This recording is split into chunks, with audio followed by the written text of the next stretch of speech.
ఏదో చేయాలనుకుని ఏదో చేస్తుంది. మరి ఈ రోజు ఏం చేస్తుందో చూద్దాం. Let me call upon stage Geetha Bhagat.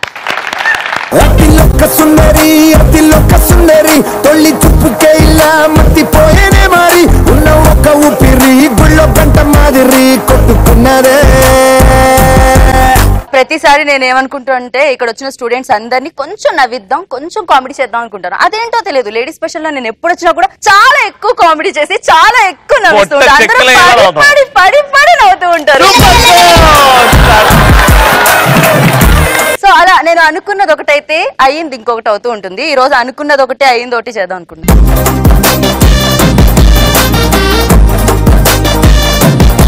మా ఫ్రెండ్ వాళ్ళ తాతగారి పేరు, నేను అక్కడికి వెళ్తున్నాను. అయ్యో అయ్యో శ్రీలత, నిన్ననే మీ తాతగారు అటు వెళ్తుంటే ఏం కూర అడిగింది. అయ్యో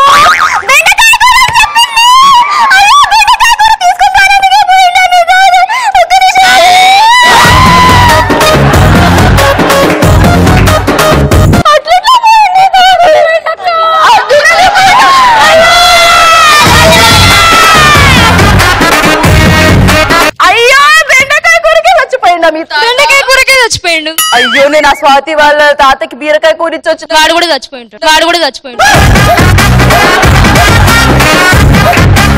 లేవండి ఒకసారి. అనుకున్నదొక్కటి అయినదొక్కటి బోల్తా పడ్డాదిదే బుల్బుల్ పిట్ట.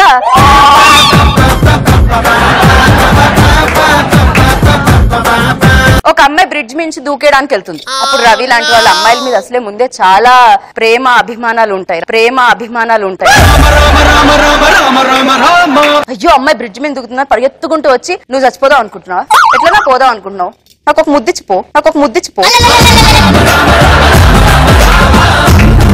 లిప్స్టిక్ వేసుకొని ముద్దిచ్చి మళ్ళీ ప్రిపేర్ అవుతుంది అమ్మాయి దూకేయడానికి. ఒక్క నిమిషం ఆగు, ఎట్లన్నా చచ్చిపోదాం అనుకుంటున్నావు, ముద్దిచ్చో, నీ ముద్దు టేస్టీగా ఉంది కాబట్టి అడుగుతున్నాను, ఎందుకు చచ్చిపోదాం అనుకుంటున్నావు అంటే అది మా ఇంట్లో వాళ్ళందరూ నన్ను ఇలా ఆడవేషంలో తిరుగుతూ ఉంటే ఇష్టపడట్లేదు. అనుకున్నదొక్కటి అయినదొక్కటి బోల్తా కొట్టిందిలే బుల్బుల్ పిట్ట.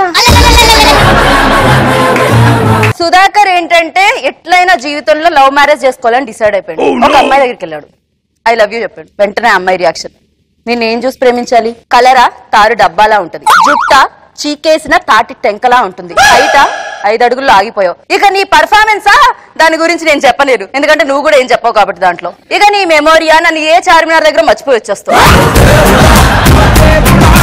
నిన్నేం చూసి ప్రేమించాలి రా అసలు, నా హృదయం చూసి, అది కనపడదుగా అందుకే ప్రేమించమన్నా, అది ఎట్లుంటుందో నాకు కూడా తెలియదుగా. నీ సిన్సియారిటీ నాకు నచ్చింది కాబట్టి నీకు ఛాన్స్ ఇస్తున్నా. నువ్వు ఏం చేస్తావంటే ఎవ్వరూ లేకుండా చక్కగా ప్రశాంతంగా ఒక్క సౌండ్ కూడా రాకుండా సైలెంట్ గా ఉన్న ప్లేస్ లోకి వచ్చి నువ్వు నాకు ప్రపోజ్ చేస్తే దాన్ని బట్టి నేను యాక్సెప్ట్ చేస్తా. వెంటనే పరిగెత్తుకుంటూ వెళ్ళి ఐ లవ్ యూ అన్నాడు అనమాట. అమ్మాయి పాటు కొట్టింది. ఎందుకు కొట్టుంటుంది, ఎక్కడ ప్రపోజ్ చేశాడు, లైబ్రరీలో. అండ్ ఇంకోసారి పటాస్ మేము లేడీ స్పెషల్ చేసిన తర్వాత మా ఇంటి పక్కన ఒక హ్యాండ్సమ్ అబ్బాయి ఉంటాడు. ఎప్పుడు చూసినా అబ్బాయి నాకు పడేటోడు కాదు. ఆ అబ్బాయి ఏందో పటాస్ చేసిన దగ్గర నుంచి నా వెనకాలే నేను వచ్చినా అలా చూస్తున్నాడు. ఫైనలీ నాకు అర్థమైంది ఆ అబ్బాయి పటాస్ చూసిన తర్వాత నా పర్ఫార్మెన్స్ చూసి చాలా ఇంప్రెస్ అయిపోయి నన్ను లవ్ చేసేస్తున్నాడు. ఒక రోజు వెళ్ళి మాట్లాడదామని, నువ్వు నన్ను చూసినావు అని నాకు తెలుసు, ప్రేమిస్తున్నానని చెప్పేస్తే, అంటే గీత ఎప్పటి నుంచో నీకు ఒకటి అడుగుదాం అనుకున్నా అంటే, అడిగే పర్లేదు అడిగే మొహమాట పడకు అంటే, ప్రియా నెంబర్ ఇస్తావా అలా మనం ఒకటి అనుకుంటూ ఉంటాం, ఇంకొకటి జరిగిపోతూ ఉంటుంది అనమాట.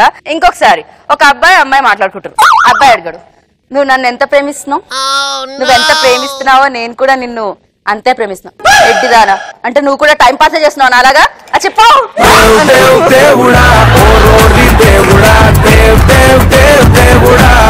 గీత నువ్వు కంటిన్యూ చేసే ముందు ఒకసారి ఇట్లా రా. రవి అనుకున్నది ఒకటి, నువ్వు ఇక్కడ చేసింది ఒకటి, ఆడియన్స్ అనుకుంటుంది ఒకటి, నువ్వు చేసింది ఒకటి, అనుకున్నది ఒక్కటి, అయినది ఒక్కటి, బోల్తా కొట్టిందిలే